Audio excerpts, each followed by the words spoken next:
Comme vous l'avez vu la semaine dernière avec mon petit vlog, j'ai passé 3 jours merveilleux au Salon du Livre et de la Presse Jeunesse de Montreuil et aujourd'hui j'ai vraiment trop envie de vous montrer tout ce que j'ai acheté et ce que je me suis fait dédicacer dans mon tout premier book haul.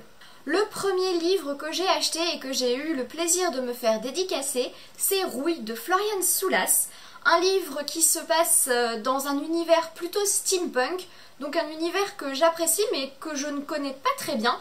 Donc pour moi c'était vraiment l'occasion de lire un livre dans cet univers. J'ai vraiment été attirée par le résumé. Le livre se passe à Paris en 1897.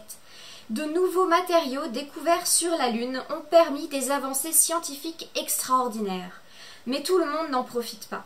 En dehors du dôme qui protège le centre urbain riche et sophistiqué, le petit peuple survit tant bien que mal. C'est dans une maison close, sur l'un de ces faubourgs malfamés, qu'a échoué Violante, prostituée sans mémoire. Alors qu'elle se démène pour trouver son identité dans un monde dominé par les hommes et les puissants, sa meilleure amie disparaît dans d'atroces circonstances. Contre la raison, la jeune femme décide de prendre part aux investigations. Moi je trouve ça assez mystérieux, mais l'héroïne Violante a l'air d'être assez féministe et plutôt badass, donc du coup ça me tente carrément et j'ai hâte de le découvrir. Le second livre que j'ai acheté et que j'ai aussi pu me faire dédicacer, c'est L'héritage des rois passeurs de Manon Fargeton. Ce livre-là, soyons clairs, je ne sais pas exactement de quoi il parle, je l'ai pris surtout parce qu'il m'a été vraiment conseillé par des gens en qui j'ai entière confiance. En plus de ça, il s'agit de fantasy. J'ai cru comprendre qu'il y a deux héroïnes principales, donc on a Enora et Raven. Soyons clairs, ça me tente, j'ai hâte de savoir ce que ça va donner. Là aussi, ça a l'air d'être un roman avec des femmes importantes et fortes. Ça me paraît pas mal. Je vous en avais parlé dans mon bilan du Pumpkin Autumn Challenge, j'ai vraiment adoré le premier tome des Sœurs Carmine, c'est pourquoi j'ai rencontré Ariel Holz pour me faire dédicacer le deuxième tome, Belle de Gris. Dans ce tome-là, apparemment, on change un peu de registre étant donné qu'on change de point de vue, puisque là c'est Tristabel qui raconte l'histoire, et en fait Tristabel est un peu ennuyée parce qu'elle n'a pas sa robe de bal, ses escarpins, ses accessoires, et d'ailleurs pas non plus de carton d'invitation pour aller au bal de la reine. Mais qu'à cela ne tienne, je ne crois pas que ce soit quelque chose qui empêche Tristabel d'arriver à ses fins. Et comme elle a décidé d'aller au bal, je pense qu'il va y avoir un peu de carnage. Je vais être super contente de retrouver les sœurs Carmine dans ce tome, j'ai vraiment hâte de le commencer. Même si j'aime beaucoup Tristabel, j'ai vraiment hâte de voir des passages avec Dolorine et Monsieur Nyx parce que vraiment Dolorine, c'est ma petite chouchoute d'amour. Mais j'ai aussi hâte de mieux connaître la ville de Grisaille et ses habitants, donc je suis super pressée et celui-ci fait vraiment partie de mes prochaines lectures.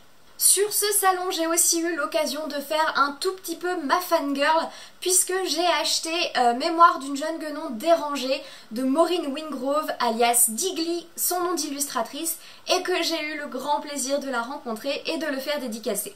Dans ce roman, on suit les aventures de Cléopâtre Wellington et surtout, en fait, on lit son journal intime qui s'étend sur quelques mois et toutes ses frasques et ses aventures de collégienne. Comme il s'agit de Digly, une autrice très engagée, on va beaucoup parler de féminisme, d'acceptation de soi, de regard des autres, bref, ça me parle et je suis super contente de l'avoir acheté et d'avoir eu ma dédicace. Pendant le salon, j'ai également acheté un livre que je ne pensais pas spécialement acheter, mais j'ai passé un petit morceau de salon avec l'autrice Marie Aligno, que j'ai trouvé tellement adorable que je n'ai eu qu'une envie, connaître mieux son travail. Aussi, j'ai acheté Orphea Fabula et les larmes du dragon. Orphea Fabula est une jeune fille d'environ 12 ans, je crois, qui est aussi une super espionne qu'on envoie voyager dans le temps pour récupérer des cristaux magiques. Ici, il est question d'histoire et aussi de féminisme, bref, des choses très instructives, mais aussi un petit peu de magie parce que Orphea Fabula possède des super gadgets qu'elle emmène partout avec elle. Ici, vous vous en doutez, j'ai choisi celui-là parce qu'il y a des vikings et que j'adore les vikings, mais il y a aussi un tome qui se passe en Égypte ancienne et un autre à Versailles au XVIIIe. Je pense que ces deux-là vont bientôt rejoindre ma bibliothèque parce que j'ai vraiment hâte d'en savoir plus sur les aventures d'Orphea Fabula. Lors de ce salon, j'en ai également profité pour faire quelques cadeaux de Noël pour les enfants et j'ai trouvé plusieurs petits livres vraiment très mignons, dont Clodomir Mousqueton de Christine Naumann-Villemain et Clément Devaux. Dans ce livre, on retrouve un petit garçon qui s'appelle Marcel et qui fait la connaissance de Clodomir Mousqueton, un vieux monsieur qui estime que les livres sont plus à leur place pour caler un meuble que pour être lus. Heureusement pour lui, Marcel adore la lecture et il va la faire découvrir à son nouvel ami Clodomir. Ce livre-là est un peu particulier puisqu'en fait il s'agit d'un livre de la collection D-School, c'est-à-dire que c'est un livre qui est fait entièrement pour les enfants qui ont des troubles 10 ou qui ont des difficultés avec la lecture. Ce qui va les aider, ça va aller de certains mots qui sont en couleur pour faciliter en fait la lecture des syllabes, mais aussi la couleur du papier, l'espacement des lettres, etc. Tout est vraiment prévu pour faciliter la lecture aux enfants qui ont un petit peu de mal avec. Si j'ai bien compris, ce sont des livres qui ont été relus et vérifiés par des orthophonistes spécialisés dans la dyslexie et les troubles 10. Donc je trouve ça vraiment très chouette pour des enfants pour qui la lecture pourrait devenir quelque chose de pénible, qu'on leur facilite la vie pour qu'ils puissent avoir ce plaisir de lire. J'ai également acheté un livre du club des CE1, Nathan contre les super de Nancy Gilbert et Susanna Gurea. Et là j'ai vraiment beaucoup aimé l'histoire, je l'ai lu pour l'offrir et je le trouve très mignon. En plus de ça, il y a un petit marque-page avec tous les mots compliqués ou en tout cas les notions importantes du livre expliquées et des très très jolies illustrations.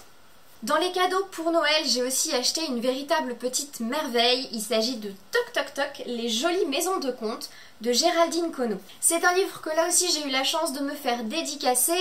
Il s'agit en fait d'un livre où à chaque page on décrit les personnages qui sont dans les maisons et il faut retrouver de quel personnage ou de quel conte il s'agit. Évidemment, le dimanche, j'ai traîné mon copain sur le salon. Il a fait une petite razzia chez Glénat parce qu'il a acheté plein de Dragon Ball. Mais il a aussi trouvé ce livre vraiment très mignon, 7 contes japonais de Tomonori Taniguchi. Là aussi, l'auteur était présent, il lui a fait une dédicace vraiment trop mignonne.